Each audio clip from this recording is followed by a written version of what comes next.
come once again to discuss things.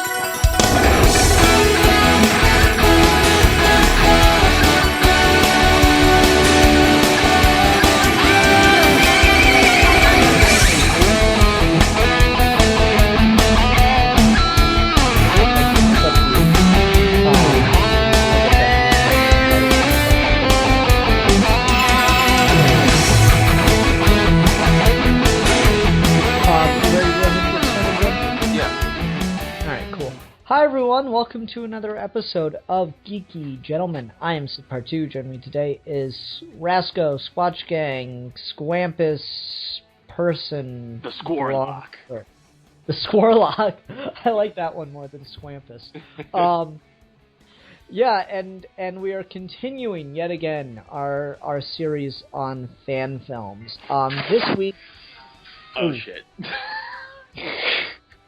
What was that? Okay. Sounds like you just, really wet-kissed the microphone. No, it was like... An alarm just went off. Oh, wow. Anyway, this week we're talking about the Dragon Ball Z fan film, The Fall of Men. Yes. And so I grew up watching Dragon Ball Z on Toonami. It was a series that I really enjoyed. Rasco, though, you're not... Have you watched any of it, ever? I've seen Dragon Ball Z. I watched Dragon Ball Z as a kid, but it's just a thing where, I never knew what was going on because I never, saw, Dragon Ball Z, start to finish. I never watched any of Dragon Ball Z, sequentially as a kid. I just kind of, saw episodes here and there. So I've seen Dragon Ball Z, but I have no idea, about the lore other than, obvious things that everyone knows about Dragon Ball Z. Gotcha. Okay, so, I guess I'll just break down what's going on with this movie.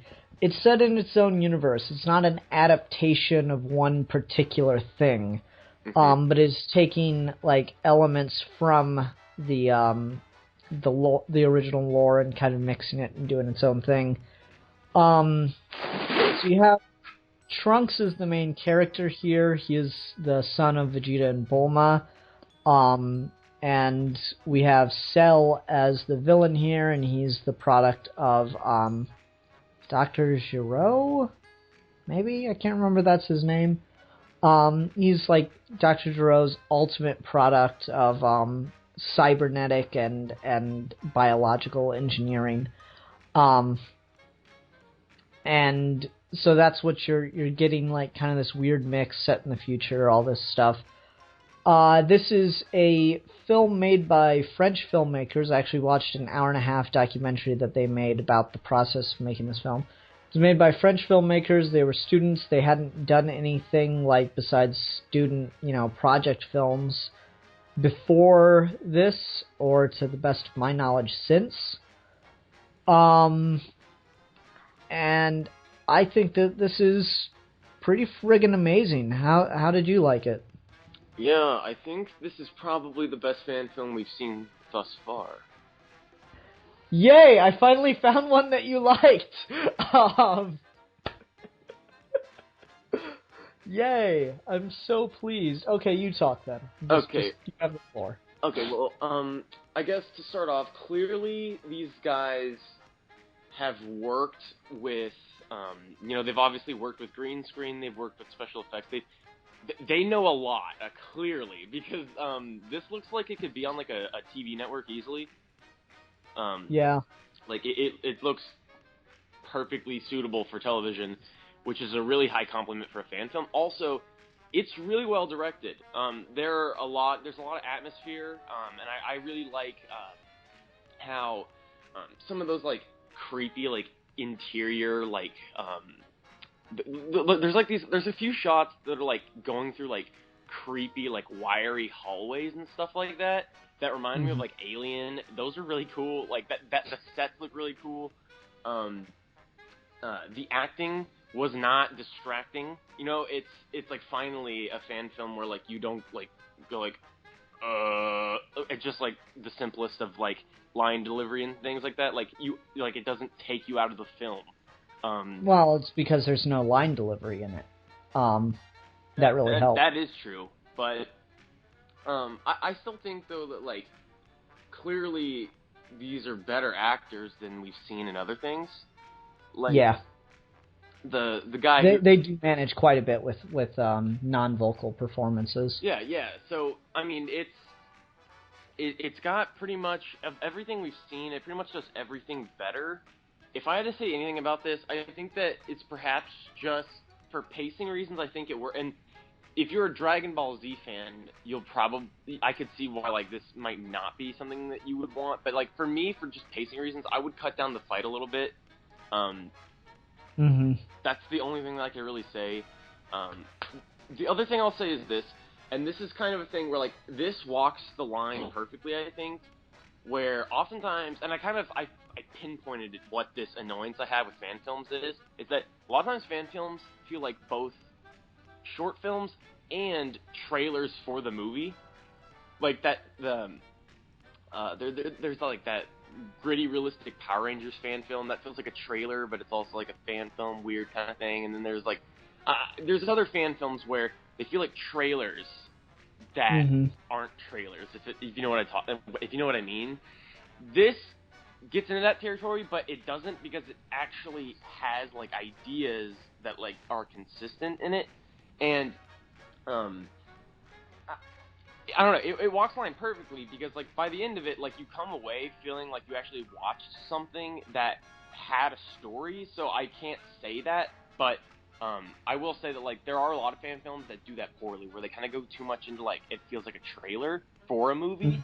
This gets close, but it doesn't do that. So I really can't complain about a whole lot. It's just, I don't know, it's really good. Yeah, I agree. Oddly enough, to go on something you said right at the beginning, these are students, but the guy that did the visual effects for this has like no visual effects CGI experience. Like he just learned by doing here, and he did like 80% of the visual effects you see. That's really crazy. And I find shit like that out. I'm like, I've been working on my stuff for years and I couldn't make something half as good as some of the effects in this. God damn it! And so I see a lot of what's going on in this, and I'm just blown away by how damn good it looks. You know, like I said, I watched their hour-and-a-half documentary, which really was a commitment for me because it's all in French with subtitles.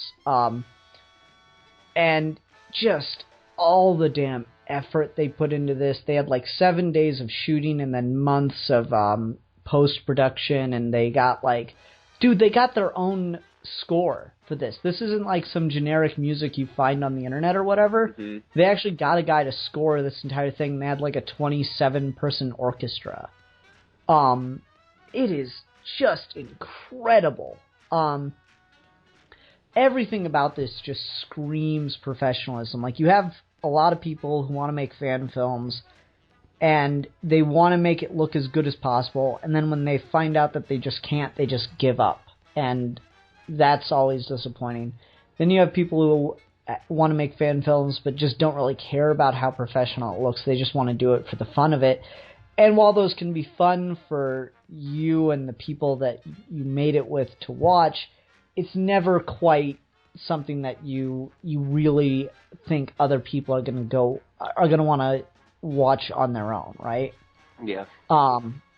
And this just, it feels like something I could watch on television with just a little more polish. Not much, just a little more polish. I could see this in the damn theater. Just some of the fight between Cell and Trunks in the city, there are times when I can tell it's too animated. Mm-hmm. But other times it just looks fantastic. Yeah, and that's why I say that fight could have been cut down, because you could have cut that fight down a little bit to hide any shoddy CG, you know? I don't think it's shoddy CG, I just think it's like, because they did motion capture, so like, I just think it was just more time needed to be spent on the models, maybe. Because, I mean, I think Cell looks pretty good and consistent throughout it. He could maybe use some more facial expression, like any facial expression, really. Like, all Cell really does is have his eyes narrow, and that's a problem. but the rest of that fight, you know, yeah, it's probably too long, but I just don't care because it's so good. It is a Dragon Ball Z fight. Like they even do the thing where they move too fast for you to see, so all you see is the flashes when they impact. And I love that all in one big sweeping shot as you see those just explosions basically impacting each other. It looks so damn good. I just adore this thing. This is fantastic. I was really worried when I picked it. I'm like, oh, Dragon Ball Z doesn't ever seem like it can translate to live action, and I'm not in love with the look of the Super Saiyan thing. I don't know, they do the hair standing up by just hitting the guy with the leaf blower, and part of me, like, so it's got kind of that wavy, energy, pulsy thing from the show, but at the same time, part of me just wants it to be standing on end on its own. I don't know. What do you think? What did you think of the Super Saiyan look? Oh, well, you know, I wrote a whole novel about it, actually, how I feel about the look. Yeah. I'm just kidding. It was fine. You know, like, the thing with this is, like, going into this, not that, like, I don't have, like, no interest in Dragon Ball Z. When I was a kid and watched it, I liked it as a child. I can remember that much. But, so, like, for this, I was watching this, and it was pretty easy for me to just kind of be, like, invested enough, because it was very, like, the narration is very just intriguing. It's one of those things, like, with Mad Max, Mad Max Fury Road opens, and even if you don't know what Max is talking about, you are like, this is really interesting. Just, like, the creepy, like, disturbing, like, overlaid monologue that he gives. It's I don't know. And so this kind of had a similar thing where it kind of has this, like, ominous, really kind of, like, hopeless tone.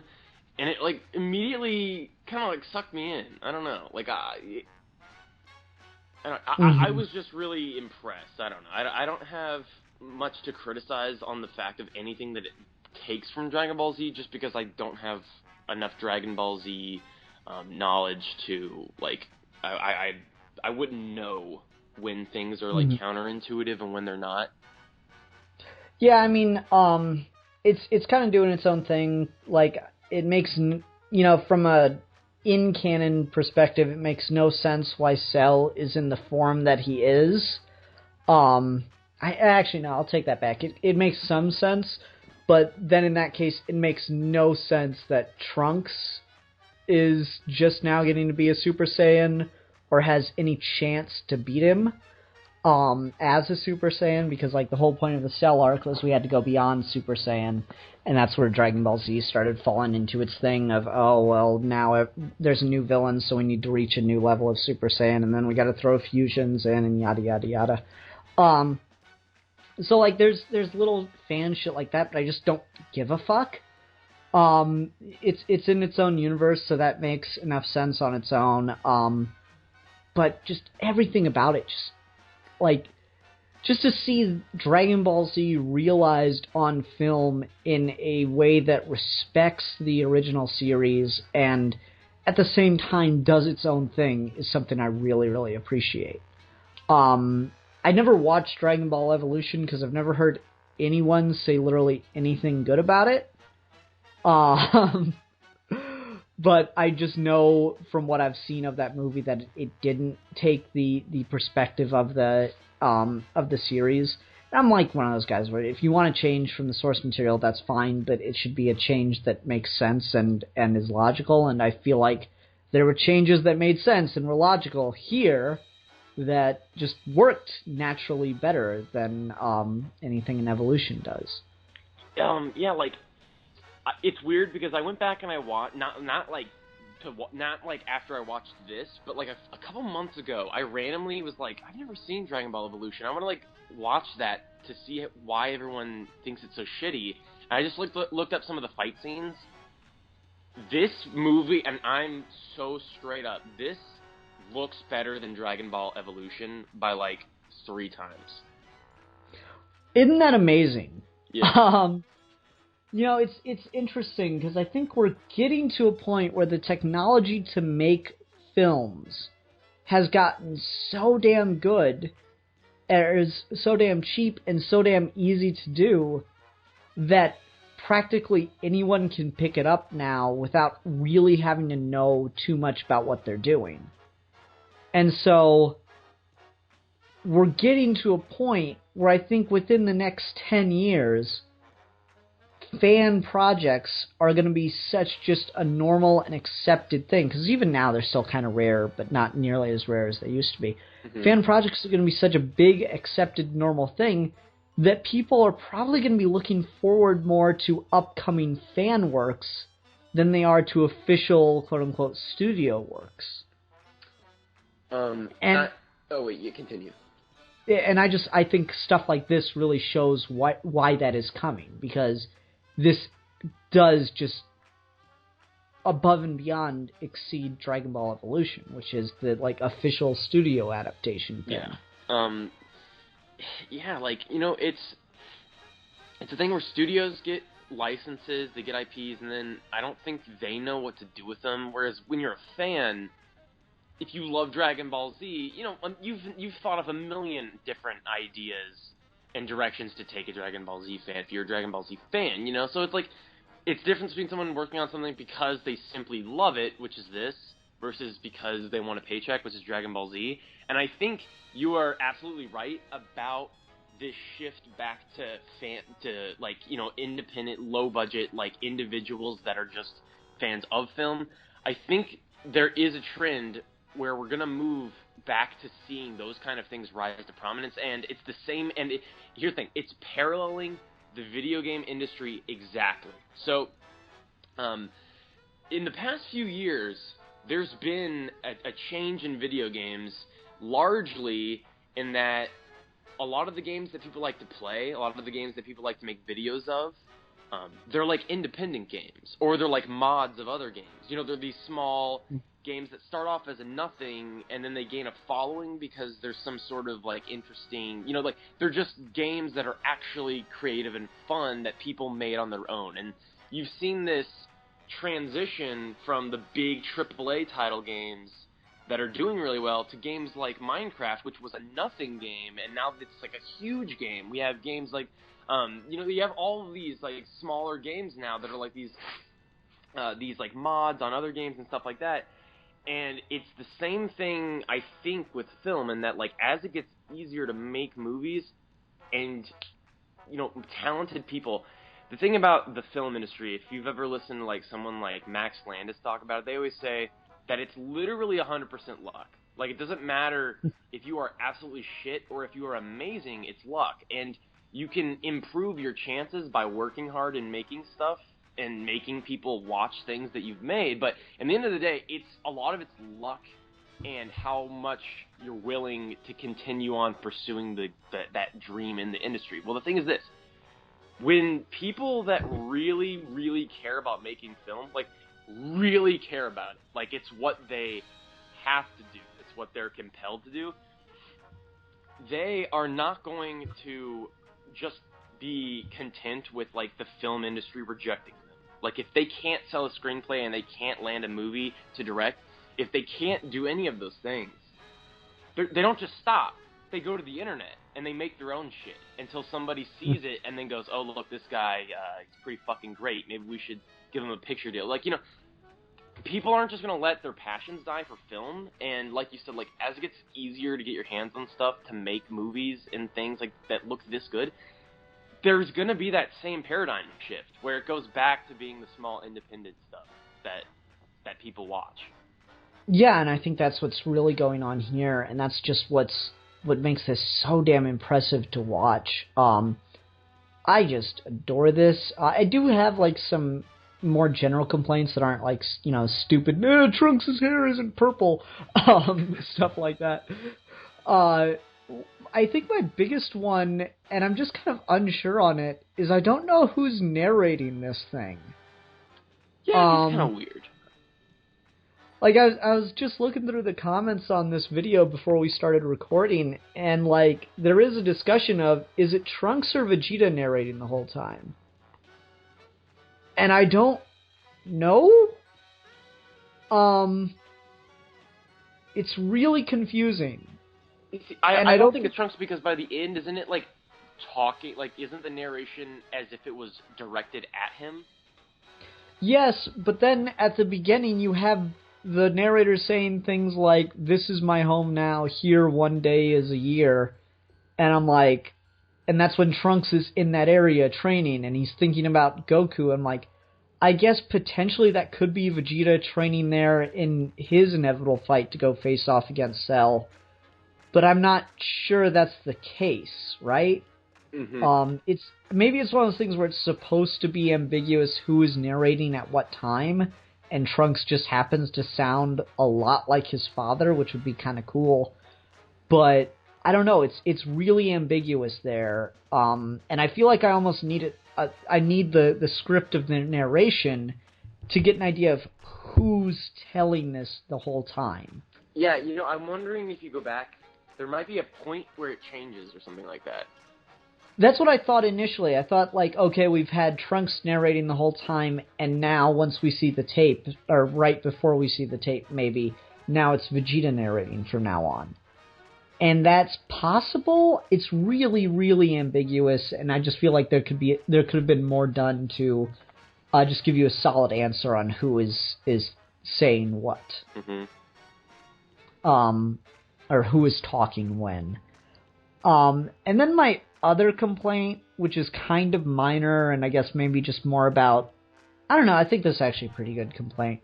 I feel like at times the music and the sound effects overpower the narration.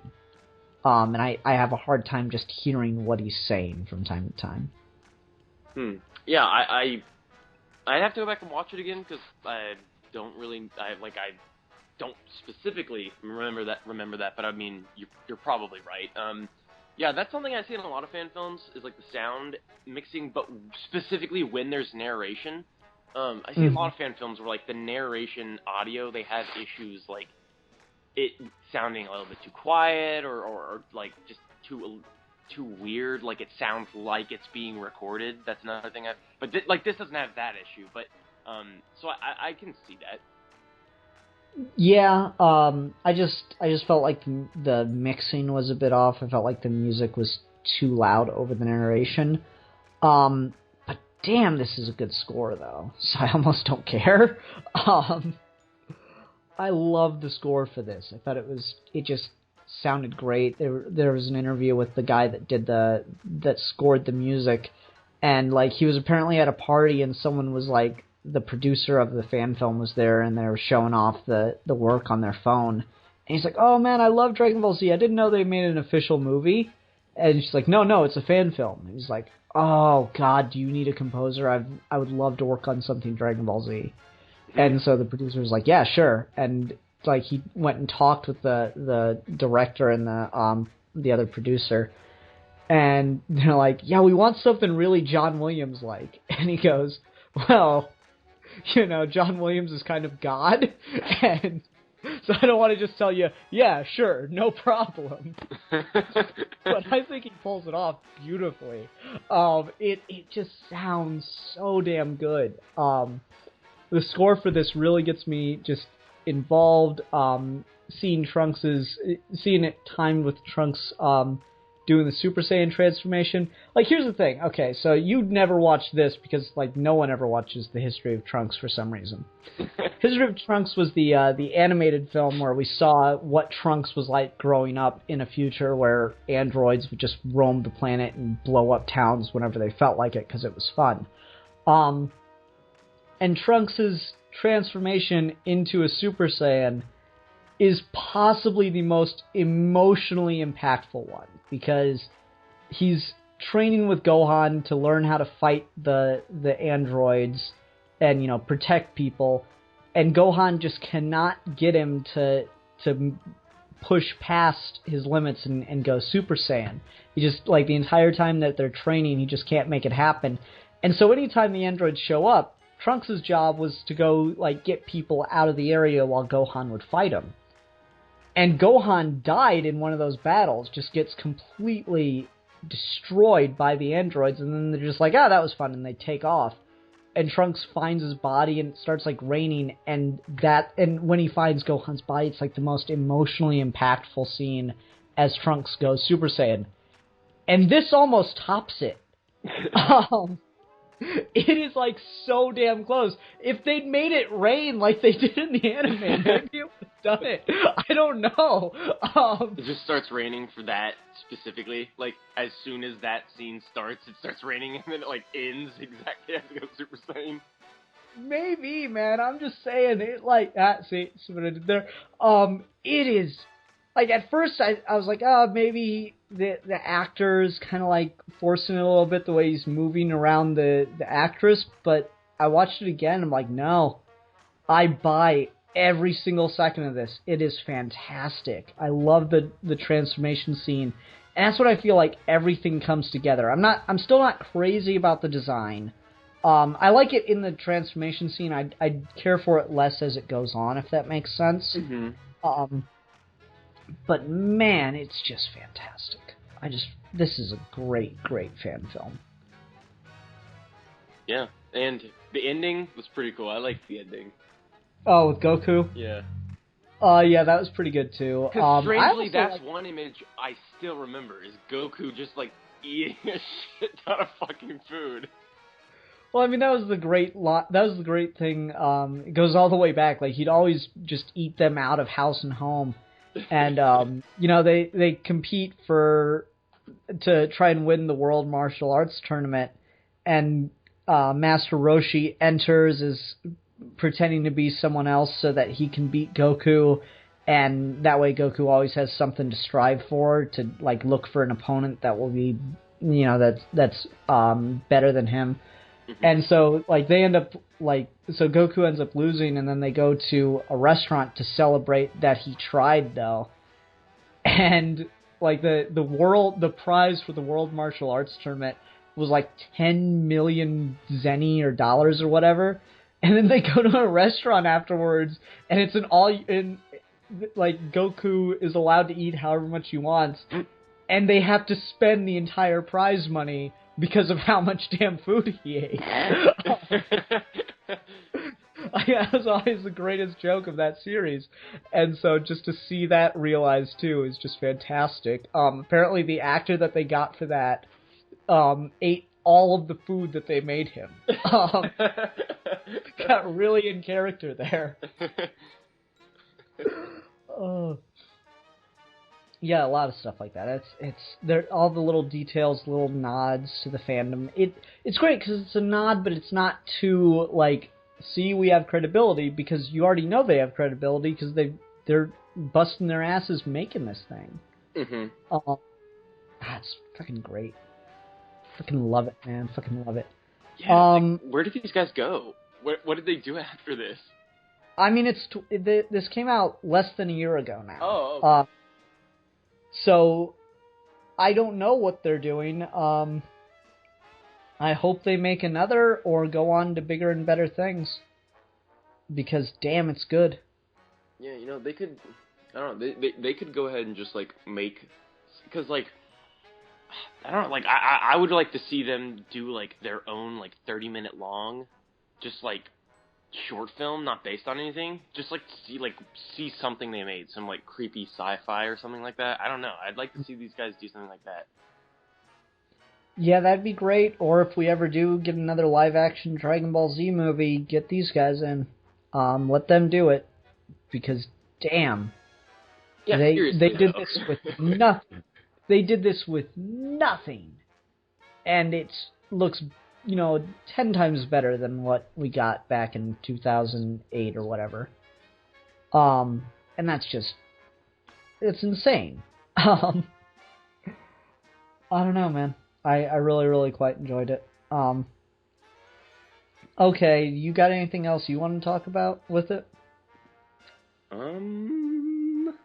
I don't know. I guess, other than, like, not knowing a whole lot about Dragon Ball Z, I can only really praise it on just how well it's made, I guess. I don't know. I really don't know what to say. I'm curious. So like, what did they have to make this with? Like, I'm just like curious. Like, what was the behind the scenes process? Like, what did it look like? They did, like, fan campaigning on Indiegogo. Because, like, they made a 6-minute short or something for, like, a 3-day film festival where you had to, like, make a movie in 3 days. And they just decided to do something with Trunks. And it got, like, a couple million views, like 4 million views on YouTube or whatever when they posted that. And so they used that to try to start a Kickstarter. And they got, I think, like, 1,200 euros, and then they started putting their own money into it, and I think they said the final budget was like 8,000 euros, which is probably closer to 9,000 than $8,000. Again, conversion, yada yada, but just, that's still nothing for a film that looks this damn good. They didn't do a ton of guerrilla filmmaking except for the stuff that's in fields.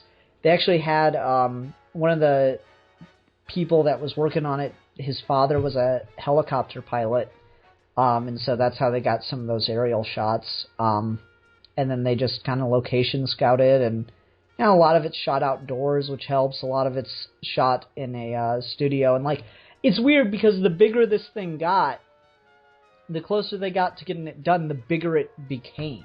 Mm-hmm. Originally it was just supposed to be a 1-minute fight scene that they shot fighters, doing they shot fighters doing choreography, and they were going to animate it frame by frame. But then, just along the way, they stumbled into someone else who's a big Dragon Ball Z fan and who has access to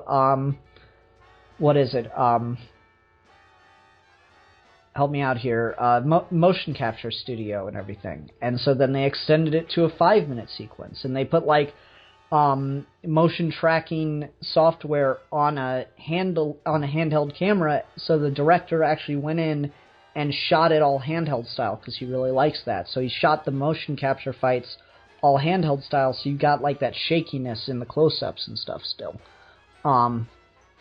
And so just the bigger it got, the bigger it became. Like I said, they got this professional music composer in to do it just because he's such a big Dragon Ball Z fan, and he heard about it as it was getting bigger and bigger. And that's just really neat to me. Yeah, that is cool. that all these different people with all these different passions just jumped onto the project because they all shared that one love. And that was just fucking cool as shit. Like, a lot of these people aren't like, your typical idea of a fan filmmaker is someone who doesn't actually have a background in film or whatever that they're working on is. Mm-hmm. It's typically some guys that work at a restaurant and they just turn out something amazing. But these guys are a lot of the people that worked on this are professionals in the industry, and they just loved the property so much that they wanted to jump on the fan film, and that's really cool. That is pretty cool. Yeah. The documentary's on their channel. It's like an hour and a half of subtitles if you guys want to watch it. Yeah, that's about it. I think it was interesting that this is all like French guys, because it was made around like Normandy and stuff. I thought that was kind of interesting, and it just kind of works because it's not quite American. It's just got some kind of vague accent, but it doesn't necessarily sound like a French accent. Mm-hmm. Throughout. And, like, apparently the guy doing the narration doesn't even speak English, so you have that one going for you. Oh my god. He doesn't speak English. They just told him how to pronounce the words. I kind of like that because I always find it strangely interesting when you're, like, listening to someone speak or narrate in a movie, because this has happened before, and, like, maybe this might happen more often than not, where people who don't speak English narrate things, because when someone who doesn't speak English, like, narrates something, they say words with, like, a different, like, candor that, like, you don't have if you actually speak English, and, like, I don't know, like, it makes it sound really, like, other-earthly. Mm-hmm. I don't know. Or, like, and more ominous. I don't know. That's kind of cool. I actually like that he doesn't speak English because, like, I don't know. Yeah, and, like, that's the guy that they got to narrate it is, like, a whole thing. He was, he's some kind of musician that the director is a fan of, and, like, during his concerts, he'll tell stories in between songs. And so they just went and asked him if he'd do it, and he's like, oh, yeah, I don't really know much about Dragon Ball Z, but it sounds like a really cool project. You got all these other people involved, so why not? And it's just really, really neat that it worked out that way. So much of this just came together, I think, perfectly. And like you were saying, a lot of it is just complete and total luck. And that's what happened here. And I think it worked out fairly brilliantly. Like I say, a little more polish on the models for the CG fight. And this is film-worthy, like, cinema-worthy. But it is a damn good television episode. I think it's just like a neat idea. It has kind of an international appeal that it's basically a silent film with narration and music and such. Because you can potentially just have someone else do the narration. And if you keep the score and keep all the sound effects and stuff, you can put this in any culture now. Yeah, I really like that about it. That's something that's really cool. Especially and I, you know what, that totally changes the perspective of it because, I'm talking, like, when I talk about it, I'm talking about it from, like, from an American filmmaking perspective, and it's oftentimes very easy to forget that it's not the same everywhere. How movies are made in Japan is way different than how they're made in America. How movie, like, country to country, culture to culture, narrative is different. And, like, what we accept as, like, the standard. So, like, that even makes it a little bit better because it is a very kind of, like, free-flowing form. I've talked about this before. Like, some stories are like paintings, and some stories are like origami. Batman Begins is a painting where that whole movie is building, like, a world, and it's non-linear, and so it's like a painting. It's like, every piece must be viewed in context of the whole at all times with Batman Begins because you're gaining more context as the film goes on. The Dark Knight, it is like origami in that it unfolds. It's like a linear narrative that unfolds, and, like, there's a very distinct difference. One is like a painting, one is like origami. And this is like the painting. And that's very much a more universally accepted, or, like, outside of the U.S., things like this are more common, especially in anime. So I'm going to, like, that makes it, in my eyes, that actually elevates it, the fact that it is so pretty much adaptable to any culture. Yeah, I really like that about it. It just works on such a fundamental level for me in every way. Like, I've got my complaints about it, and, not all of them are nerdy things, but those are easily fixed. Just bring the music down just a little bit and give me something that indicates that it was supposed to be Vegeta talking the entire time as opposed to leaving me a little confused. Those are my two major complaints with it. Everything else is like, maybe this doesn't make 100% sense, but the emotion just hits me so well that I don't care.